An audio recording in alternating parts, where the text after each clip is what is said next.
کہ وہ کہہ رہے ہیں کہ آپ نے اپنے اوپر ہونے والی تنقید زیادتی کا کبھی جواب نہیں دیا، ہمیشہ صبر اور خاموشی اختیار فرمائی، لیکن اس معاملے میں آپ نے خاموشی کیوں توڑی تھی؟ وہ پوچھنا ہی چاہ رہے ہیں مولانا، کیا یہ آپ کی ذات کے لیے تھا یہ خاموشی توڑنا، یا دین کے لیے تھا؟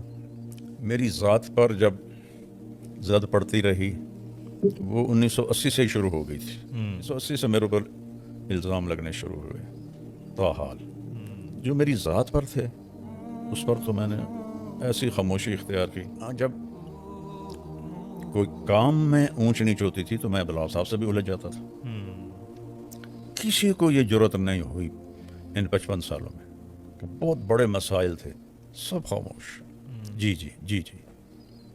ایک میری ذات جس پر میں نے مولانا جمشید صاحب سے ٹھڈے بھی کھائے مکے بھی کھائے.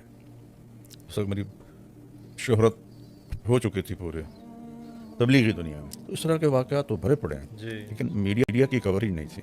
یہ جو واقعہ ابھرا یہاں میں میری ذات کا کوئی تعلق نہیں. صحیح، میں کبھی نہیں بولا. بالکل. دکھ ہونا الگ بات ہے جی لیکن میں بولا نہیں. صحیح. مانسرا میں معاملہ میرا نہیں تھا. یہ میڈیا والوں نے بیان نہیں دیا تو یہ کر دیا. جی جی اور اگر بیان کی وجہ سے میں نے لڑنا ہوتا تو پچھلے 40 سال سے میں تو بھگت رہا تھا یہ چیزیں. جی.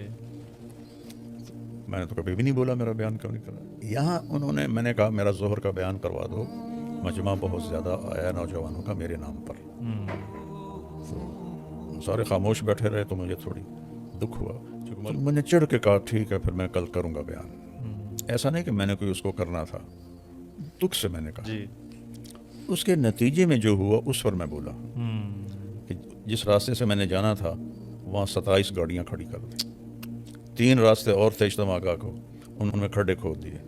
ایک چشمہ گزرتا تھا تینوں راستوں سے، اس پر انہوں نے لکڑی کے پل بنائے تھے، وہ پل توڑ دیے. تو یہ صبر میرا اپنی ذات کے لیے آج بھی ہے.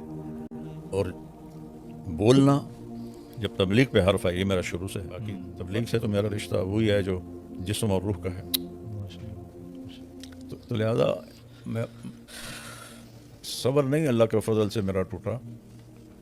ان کا جو تھا نا تجاوز وہ ہاتھ سے بڑھ گیا تھا. اس پر میں بول رہا ہوں کہ یہاں تک تو تبلیغ نہ پہنچاؤ.